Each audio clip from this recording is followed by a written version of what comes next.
Welcome to my YouTube channel. तो आज का जो वीडियो है आप सभी सीबीएसई क्लास 9 के स्टूडेंट्स के लिए बहुत ज़्यादा इंपॉर्टेंट है, क्योंकि इस वीडियो में हम लोग डिस्कस करने वाले हैं आपके होने वाले एनुअल एग्ज़ाम के लिए क्लास 9 मैथमेटिक्स का एक बहुत ही इंपॉर्टेंट सैम्पल क्वेश्चन पेपर जो सीबीएसई के द्वारा ऑफिशियली रिलीज्ड है।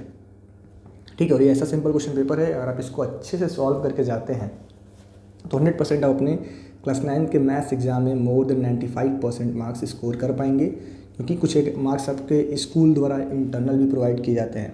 तो इस क्वेश्चन पेपर को आप डिटेल में सॉल्व करें, डिटेल में इसके हर एक आंसर को समझें, हर एक क्वेश्चन को आप देखें। ठीक है, तो जैसे कि हमारा पहला क्वेश्चन है, सेक्शन ए आपका है, इसमें आपको टोटल एमसीक्यू दिया गया है। ठीक है, तो क्या आपसे बोला गया, पहला क्वेश्चन आपसे पूछा गया कि every rational number is a natural number, an integer, a whole number. ठीक है, पूछा है कि four options of answer are given in each, out of which only one is correct, right the correct option. ठीक है, तो पहला question ही आपसे पूछा गया कि every rational number is a natural number, whole integer, a whole number is a real number. ठीक है, तो कोई भी रेशनल नंबर है उसको हम क्या बोलते हैं, रियल नंबर बोलते हैं।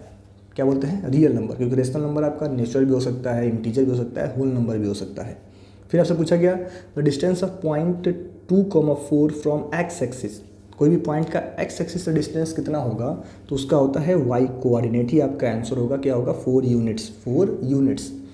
The degree of the polynomial, इस टाइप का आपको पॉलिनोमियल दिया गया है, इसका हमें डिग्री बताना है, तो हमें क्या करना है, सिंपली इसको पहले सिंप्लीफाई करना है। तो आइए हम लोग इसको सिंप्लीफाई करते हैं, तो हमें क्या मिल जाएगा, तो x³ इंटू 3 हमें मिलेगा 3x³, x³ into -x², x का पावर 5, फिर +21 -7x²। तो इसका देखो डिग्री का मतलब क्या होता है, हाईएस्ट पावर ऑफ x। तो हाईएस्ट पावर ऑफ x क्या है, 5 है, तो इसका डिग्री क्या होगा, 5 होगा। ठीक है, देन अगला क्वेश्चन पूछा गया है, according to Euclid's fifth postulate the pair of angles having the sum less than 180 degree, जिनका सम लेस देन 180 डिग्री होगा, ये हमारे दो एंगल्स हैं, एंगल 1 एंड एंगल 3।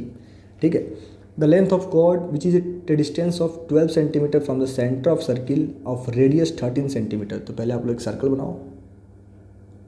ठीक है, हमें लेंथ ऑफ कॉर्ड फाइंड करना है, हमारा कॉर्ड है जिसका लेंथ फाइंड करना है, मान लो AB है, इसका सेंटर से डिस्टेंस हमें दिया है 12 सेंटीमीटर और रेडियस दे रखा है कितना, 13 सेंटीमीटर।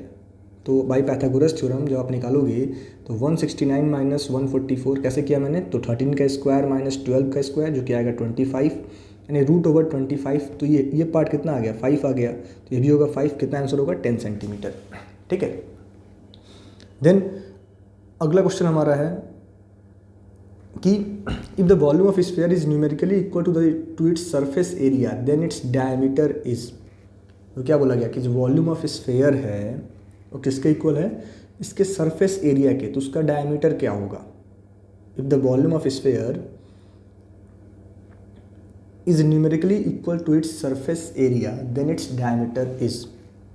ठीक है, तो वॉल्यूम ऑफ स्फीयर का फॉर्मूला क्या होता है, तो आपका होता है 4/3 πr³ और सरफेस एरिया ऑफ स्फीयर होता है 4πr²। तो देखोगे तो 4 से 4 हमारा कैंसिल, पाई से पाई कैंसिल, r³ से r² यानी r/3 = 1 आ गया, तो r आपका आ गया 3, तो रेडियस आ गया 3, तो डायमीटर क्या होगा, 6 unit. The two sides of triangle are 5 centimetre and 13 centimetre, its perimeter is 30 centimetre, then the area of the triangle. देखो दो साइड आपको दिए हैं 5 एंड 13, तो थर्ड साइड कितना होगा, इन दोनों को आप प्लस करके पेरीमीटर में से माइनस कर लो, आ गया 12 सेंटीमीटर।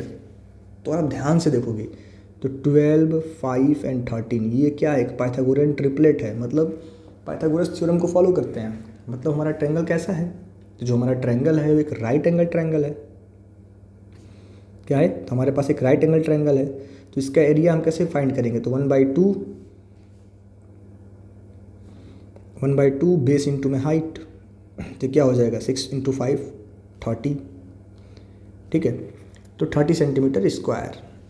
अब अगला है which of the following can not be the empirical probability of an event. देखो प्रोबेबिलिटी का मतलब ही होता है कि प्रोबेबिलिटी कभी भी 1 से बड़ी नहीं होगी, तो ये आपका जो आंसर बी है गलत है। ठीक है, मैंने पूछा है can not be, option B हमारा सही है। अब आपको बोला गया कि आप एक्स की वैल्यू फाइंड करनी है, दो लाइन हमारी पैरेलल दी गई हैं, तो हम कैसे कर पाएंगे। ठीक है, तो अब देखो सिंपली अगर ये एंगल हमारा 60 डिग्री का है तो भी कितना होगा, 60 डिग्री का होगा। अब इन तीनों का सम 180 आना चाहिए, तो आंसर क्या होगा 40 डिग्री।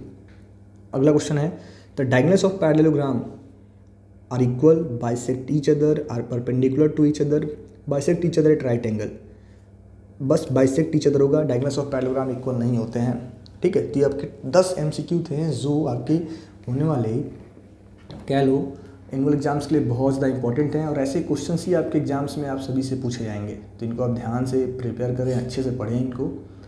ठीक है, तो अगला जो हमारा है सेक्शन बी है, बोला -5 is a rational number, give reason to your answer. तो हम क्या लिख सकते हैं कि -5 को हम P/Q के फॉर्म में एक्सप्रेस कर सकते हैं, इसीलिए जो हमारा -5 है एक रैशनल नंबर है। आप सिंपल कह सकते हो कि जो -5 हमारा एक इंटीजर है और every integer is an rational number. ठीक है, देन अगला क्वेश्चन आपका है क्वेश्चन नंबर 12। इसमें बोला गया कि without actually finding P5 find weather x-5 is a factor of this, justify your answer. ठीक है, हमें पता करना है कि क्या x-5 इसका फैक्टर है without actually finding P5। Factor का मतलब क्या होता है कि अगर हम x के प्लेस पे 5 पुट कर दें और हमारा आंसर 0 आ जाए, मतलब फैक्टर है। तो हम कैसे कर सकते हैं, हम इसको डिवाइड कर दें। हम क्या करें कि जो हमारा क्वेश्चन दे रखा है ना, x³ - 7x² + 16x - 12, इसको आप डिवाइड कर दो। तो अब डिवाइड करोगे आपका रिमाइंडर क्या मिलेगा 0, तो मतलब फैक्टर है वरना नहीं है। इस तरीके से आपको करना है। फिर बोला is 1/8 the only solution of this, give your reason. ठीक है, तो कभी भी अगर आपको एक लाइन का इक्वेशन दिया जाए, ये आपको दिया जाए एक हमारा एक लीनियर इक्वेशन इन 2 वेरिएबल है, तो इसके मेन ही सॉल्यूशन है। ठीक है, इसके मेन ही सॉल्यूशन है। ठीक है, इज द ओनली सॉल्यूशन नहीं, इसके और भी बहुत सारे सॉल्यूशन होंगे। ठीक है, तो आप चाहो तो इसका आप एक तो आपका सॉल्यूशन है, इसका आप एक चाहो तो अपने मन से एक एग्जाम्पल लिख सकते हो, आपका आंसर वो भी सही होगा। Write the coordinates of point on x axis at a distance of 4 unit from the origin in the positive direction of x axis and then justify your answer. तो क्या होगा 4,0 होगा। ठीक है, अब प्रोबेबिलिटी क्वेश्चन है, क्वेश्चन 15 आप खुद से कर लेंगे। देन अगला आपका है क्वेश्चन नंबर 16। क्वेश्चन नंबर 16 में हमें क्या दिया, जो सेक्शन सी का है, ये 3 मार्क्स वाले क्वेश्चन है। ठीक है, तो इस क्वेश्चन पेपर को आप काफ़ी अच्छे से प्रैक्टिस करके ही अपना एनुअल एग्जाम देने जाएँ, क्योंकि ये ऐसा पेपर है जो आपके एग्जाम में 100% आप सभी स्टूडेंट से पूछा जाएगा। तो हमें दे रखा है सिंप्लीफाई द फॉलोइंग। ठीक है, सिंप्लीफाई द फॉलोइंग। तो इसको हम कैसे करेंगे, सबसे पहले तो हम इस पार्ट को रेशनलाइज करेंगे। हम लोग इस पार्ट को रेशनलाइज करेंगे, तो हमें दे रखा है 9/√12 + √3। इसको मैं ऐसे नोट करूँगा। फिर हम लोग इसको कैसे रेशनलाइज करते हैं, तो अगर हमें प्लस दे रखा है तो माइनस से मल्टीप्लाई, तो हमें क्या मिलेगा 9 × √12 - √3 √12 का स्क्वायर - √3 का स्क्वायर। तो 9 × √12 - √3 12 का स्क्वायर 12 - 3, तो 9 × √12 - √3 / 9, तो 9 से 9 हमारा कैंसिल क्या आ गया √12 - √3।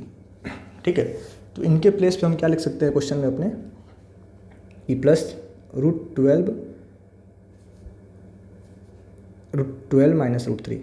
और आपको मैं बताना चाहूँगा कि इस क्वेश्चन पेपर का लिंक मैंने आपको वीडियो के डिस्क्रिप्शन में दिया है, साथ ही साथ इसका डिटेल सॉल्यूशन भी उसी PDF में मिलेगा आपको, तो आप उनको भी देख सकते हैं। बट मेरा आप सभी को रहेगा कि एक बार हमारे आप डिटेल एक्सप्लेनेशन को ज़रूर सुने। ठीक है, और जब आप इनको मल्टीप्लाई करोगे हमें क्या मिलेगा √3।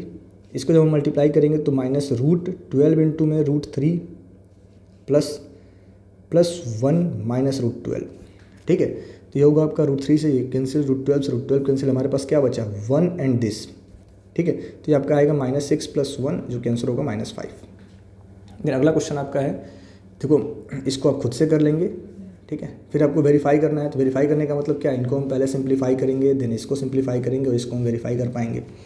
इन क्वेश्चन नंबर 8 में हमें बोल रहा है कि फाइंड के if x-2 is a factor of this. तो फैक्टर का मतलब क्या है कि x के प्लेस पे अगर 2 पुट करें तो आंसर 0 आना चाहिए, यानी कि 4 × में 2 का क्यूब प्लस 3 × में 2 का स्क्वायर -4 × में 2 + k = 0। तो 4 × 8 + 3 × 4 -8 + k = 0। 32 + 12 -8 + k = 0। तो k की वैल्यू क्या आ जाएगी, जब आप इसको सिंप्लीफाई करोगे तो k आपको मिलेगा -36। फिर right the quadrant in which of the following point लाई। तो ये आपके किस क्वाड्रेंट में, तो ये आपका है 3rd क्वाड्रेंट में, ये आपका है किसमें, तो 4th क्वाड्रेंट में, ये आपका है 2nd क्वाड्रेंट में, and also verify the locating them on the Cartesian plane. तो आप इस तरह बना के इसको लोकेट कर लेंगे। In the given figure A B C and A B D are the two triangles on the same base A B. ठीक है, तो इसको आप खुद से प्रूफ करेंगे। Solve the equation and represent the solution on the Cartesian plane. तो इसको पहले हमें सिंप्लीफाई करना है, तो हम कैसे कर पाएंगे? तो एक्स वाले आपको एक तरफ करने हैं और नंबर वाले एक तरफ कर लो। एक्स आपको मिल गया -4, तो कार्टेशियन प्लेन पर आप इसको बना लोगे, -4, 0 इधर बनेगा। ठीक है, आपको ट्रायंगल कंस्ट्रक्ट करना है, खुद से करना है। इक्वलेटर वाला है, हमें इसका एरिया फाइंड करना है फिगर ड्रॉ करके। अब आपको बोला इन हॉट वाटर, ये खुद से कर लेंगे। ठीक है, देन देखो आपका सेक्शन डी आ गया, ये वाला, ये हमें दे रखा है 100 डिग्री, हमें ये एक्स फाइंड करना है। तो 100 का डबल होगा 200, 180 में से माइनस कर लो, 360 से माइनस कर दो, आपका आएगा 160 डिग्री एक्स होगा। ठीक है, तो देखो इस तरीके का आपका एक क्वेश्चन पेपर हमें दे रखा है। इसका डिटेल सॉल्यूशन आपको देखो यहाँ पे दिया गया है, आप इनको देख के समझ सकते हैं। तो इस पेपर का लिंक आपको वीडियो के डिस्क्रिप्शन में मिल जाएगा, आप जाकर के वहाँ से इसको डाउनलोड करें और इसको खुद से एक बार सॉल्व करके ही अपना कह लो एनुअल एग्जाम देने जाएँ। Thank you.